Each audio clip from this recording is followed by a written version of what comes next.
नमस्कार दोस्तों, मेरा नाम निराला सिंह है और मेरे YouTube चैनल पर आप सभी का स्वागत है। और जैसा कि आप सभी जानते हैं, ITR का महीना चल रहा है। लोग अपने अपने ITR फाइलें कर रहे हैं। और क्या है कि बहुत सारे आपको YouTube चैनल मिल जाएंगे या बहुत सारे आर्टिकल्स मिल जाएंगे जो अक्सर आपको ITR के बारे में बताएंगे। ITR कैसे भरना है, किस तरह से इनकम निकालना है, किस तरह से टैक्स देना है और कब रिफ़ंड आएंगे, कितना रिफ़ंड आएंगे। मैं आपको थोड़ा सा आगे लेके चलता हूँ और मैं आपको पूरी कहानी बताता हूँ, आज की ITR भरने के बाद की कहानी। हमारा जो टाइटल है वो है ITR फाइलिंग के बाद की कहानी। तो ITR फाइल जब आप करते हैं, जब सबमिट करते हैं, तो उसमें E-वेरीफाई करने का एक ऑप्शन आता है। और आप अगर आपने E-वेरीफाई कर लिया है तब तो ठीक है, अगर आपने नहीं किया है तो आप अपने आधार OTP के थ्रू, और अगर आपका आधार नंबर में, आपके आधार कार्ड में आपका मोबाइल नंबर लिंक नहीं है, तो आप फिजिकल उसको स्पीड पोस्ट के जरिए जो है आप CPC बेंगलोर को भेज सकते हैं। और हाँ, एक बात जरूरी है यहाँ पे जानना कि पहले जो स्पीड पोस्ट से जो हमारा भेजने का था और OTP वेरीफाई करने का जो टाइम होता था वो सिर्फ 180 दिन होता था, मतलब लगभग 6 महीने। लेकिन अब सरकार ने उसे घटाकर 30 दिन कर दिया। जी हाँ, अगर आप 30 दिन के अंदर E-वेरीफाई नहीं करते हैं या बेंगलोर नहीं भेजते हैं तो आपकी जो ITR है वो हो जाएगी कैंसिल, और ये माना जाएगा कि आपने रिटर्न ITR कभी भरा ही नहीं। ओके, तो ये चीज़ है, अगर आपने अभी तक OTP वेरीफाई नहीं किए हैं तो आप 30 दिन के अंदर कर लें। अब बात आती है कि अगर आपने ITR वेरीफाई कर लिया है तो क्या होगा, आपका ITR प्रोसेस होगा और वो अंडर सेक्शन 143(1) के अंदर लगभग 20 से 45 दिन का टाइम CPC बेंगलोर लेती है उसको प्रोसेस करने में क्या देखा जाता है कि वो आपने जो रिटर्न शो किया है उसका अर्थमेटिकल जो एक्यूरेसी वो सही है कि नहीं, फॉर्म 26(AS) में जो TDS दिख रहा है और या जो आपके एम्प्लॉयर ने जो वहाँ पे सैलरी दिखाई है वो सही मैच कर रहे हैं कि नहीं। तीसरा चीज़ है क्या कि अगर आपने कुछ एसेट्स परचेज किया है, शेयर मार्केट में पैसा लगाए हैं, कुछ बैंक इंटरेस्ट मिला है जो कि आपके AIS में शो करता होगा, TIS में शो करता होगा, उससे मैच करता है कि नहीं। अगर आपका मैच रिटर्न करता है तो या नहीं करता है तो 3 केसेस होगा कि अगर आपका रिफंड का केस बनेगा, अगर आपने एक्स्ट्रा पे कर दिया, अगर आपका TDS ज़्यादा कट गया होगा तो जो रिफंड आपने क्लेम किया वही अगर आपको बेंगलोर ने भी दे दिया, इनकम टैक्स डिपार्टमेंट में दे दिया, तब तो ठीक है। अगर नहीं दिया तो एक बात हो सकता है। दूसरा है कि आपने रिफंड का क्लेम किया या no refund no demand claim किया, लेकिन डिपार्टमेंट ने आपको डिमांड कर दिया, ठीक है। अगर डिमांड सही किया है तब तो ठीक है, अगर नहीं किया है तब एक बात हो सकता है। और तीसरा केस है कि कुछ नहीं, जो आपने भरा वही प्रोसेस कर दिया। अब दो केस निकल के आता है कि आपका रिफंड जो बनता था उसने रोक लिया और आपका डिमांड नहीं था फिर भी उन्होंने डिमांड दे दिया। तो कहीं ना कहीं कुछ गलतियां हुई है रिटर्न भरने में या इनकम टैक्स डिपार्टमेंट को प्रोसेस करने में गलती हुआ है। तो अगर आपके तरफ से अगर गलती हुआ है तो आप जो है रिवाइज रिटर्न फाइल कर सकते हैं। ओके, सेक्शन 139(5) में आप रिवाइज कर सकते हैं। और अगर इनकम टैक्स ने डिपार्टमेंट ने गलती किया है प्रोसेस करने में तो आप वहां पे रेक्टिफिकेशन फाइल कर सकते हैं, जो कि आपके पोर्टल पे लॉगिन करने के बाद आता है। और वहां पे 3 ऑप्शन दिया जाता है, अगर आप रीप्रोसेस द रिटर्न का रिक्वेस्ट डालें या टैक्स क्रेडिट मिसमैच का अगर कुछ आता है, और अगर आपने गलती की है रिटर्न में तो पूरा रिटर्न को फिर से ठीक करके उसको अपलोड कर दें, तो हो सकती है कि ये जो डिमांड और रिफंड का जो आपका मिसमैच है वो हो सकता है ठीक हो जाए। तो ये चीजें थी और ये जो है आपको एक इंटीमेशन के जरिए बताया जाता है और आपको इसको कर लें, ठीक है। अब आइए, ये करने के बाद आपको रिफंड भी मिल गया या आपका डिमांड हुआ था आपने उसको पे कर दिया, उसके बाद क्या आपको नोटिस नहीं आएगा? जी हाँ, उसके बाद भी आपको नोटिस आ सकता है। सेक्शन 139 में एक नोटिस आ सकता है, वो डिमांड और रिफंड से पहले भी आता है, जिसको बोलते हैं हम लोग डिफेक्टिव रिटर्न। ओके, जो कि आपको 15 डेज का टाइम दिया जाएगा कि आप उसको सुधार लें। डिफेक्टिव रिटर्न कब माना जाता है? जब आपके पे टैक्स की लायबिलिटी बनती है और आप टैक्स नहीं पे किए, बिना टैक्स पिए आपने आपने रिटर्न फाइल कर दिया। अगर आपको रिटर्न भरना था ITR 4 और आपने भर दिया रिटर्न ITR 1, तो वहां पे आपको प्रॉब्लम आएगी।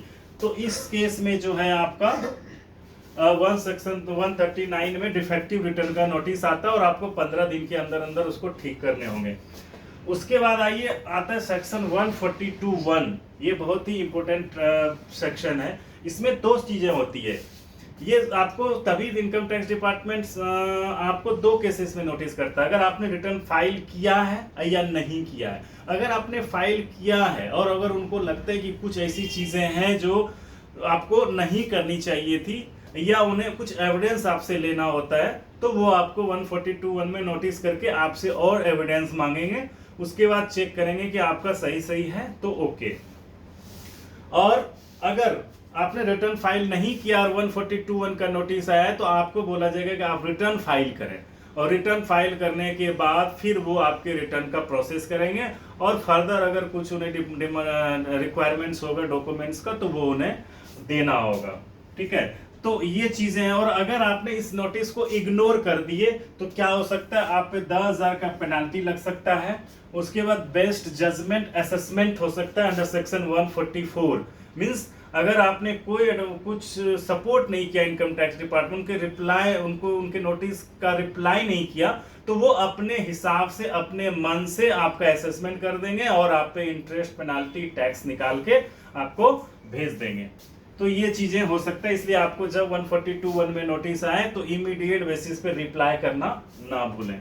उसके बाद आता है 143(2), जिसको कि हम लोग स्क्रूटनी नोटिस बोलते हैं। ये जो है बहुत ही रेयर में 4% टोटल जो ITR फाइल होता है इंडिया में, उसका 4% लोगों का स्क्रूटनी होता है। स्क्रूटनी दो तरह का होता है, एक लिमिट स्क्रूटनी होता है और एक कंप्लीट।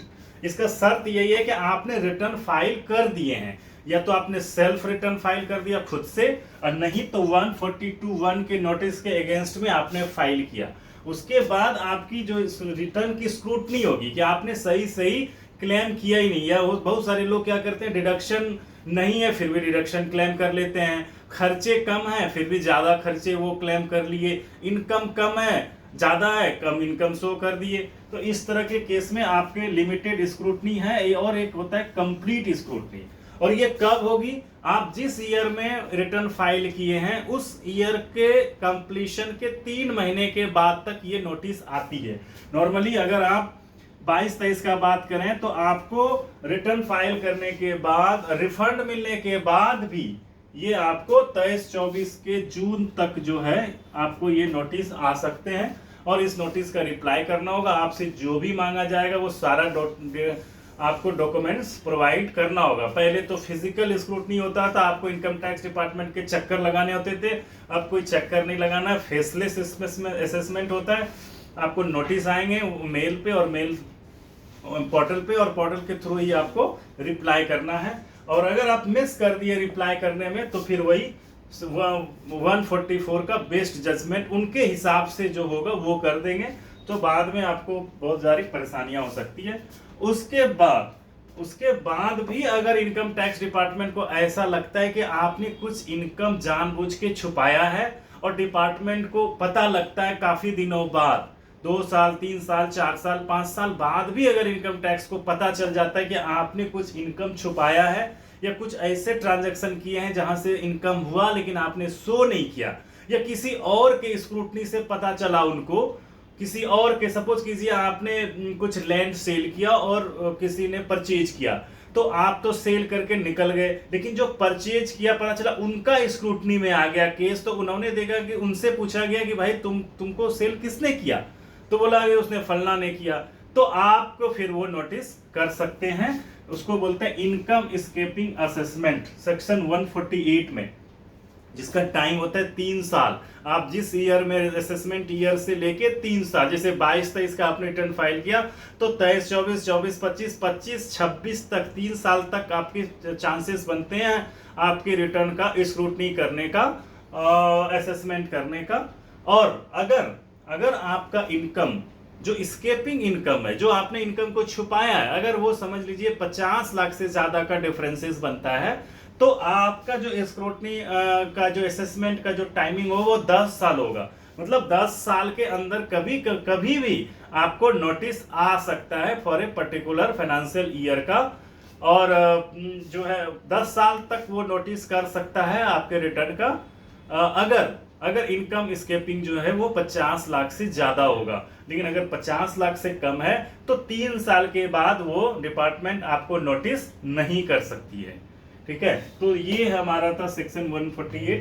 तो नॉर्मली ये 4-5 सेक्शन हैं जो 90% लोगों को कवर करते हैं। बाकी 10% लोग हैं जहां पे कि हमें सर्च, अक्सर आप सुनते होंगे कि इनकम टैक्स की सर्च हो गई है, रेड पड़ गई है, सर्वे किया जाता है इनकम टैक्स डिपार्टमेंट के द्वारा और सीजर होता है। तो ये नॉर्मली 10% जो बड़े बड़े बिजनेस होते हैं जहां इनकम टैक्स को लगता है कि अगर हम वहां पे हाथ डालें तो कुछ ना कुछ बड़े अमाउंट में निकले, तो वहां पे ही नॉर्मली ये 3 चीजें किया जाता है। या जो करप्शन में लिप्त लोग होते हैं अक्सर उनको भी जो है इन 3 चीज का वो सामना करना पड़ता है। ये सेक्शन काफी जो है वो मतलब कि काफी ज्यादा खतरनाक सेक्शन माना जाता है इन सब चीजों को। तो नॉर्मली आपको ये सारी चीजें हैं, तो आप रिटर्न भरने के बाद भी जो है आप एक बार वॉच करते रहे, अपने ईमेल आईडी और मोबाइल नंबर को अपडेट रखें इनकम टैक्स पोर्टल से, ताकि आपको कभी भी अगर कोई नोटिस आती है तो इमीडिएटली आपको पता चल जाए और आप उस पर रिप्लाई करते हैं तो आप सेफ रहेंगे। नहीं तो अक्सर देखा जाता है कि लोग अपने सीए का नंबर डाल देते हैं, अकाउंट का, एडवोकेट का या कंसल्टेंट का नंबर डाल देते हैं, और कंसल्टेंट के पास तो हजारों कामें होते हैं, हजारों फाइलें होते हैं, तो उनके लिए पॉसिबल नहीं है कि सबके मेल और मैसेज को चेक करना। इसलिए आपसे रिक्वेस्ट है कि आप अपना मोबाइल नंबर और ईमेल आईडी डालें और कोई भी तरह का नोटिस आए तो इमीडिएटली रिप्लाई करने का कोशिश करें। अगर आपको इनकम टैक्स का नोटिस आया हुआ है और अभी आपने रिप्लाई नहीं किया, अगर आपको कोई भी परेशानी होती है तो आप हमसे सलाह ले सकते हैं, डिस्क्रिप्शन बॉक्स में आपसे क्वेश्चन पूछ सकते हैं। आज का ये वीडियो यहीं पे मैं समाप्त करता हूँ। आशा हूँ आपको अच्छा लग रहा होगा। आप अगर अच्छा लगा तो लाइक कीजिए, सब्सक्राइब कीजिए। Thank you, bye bye.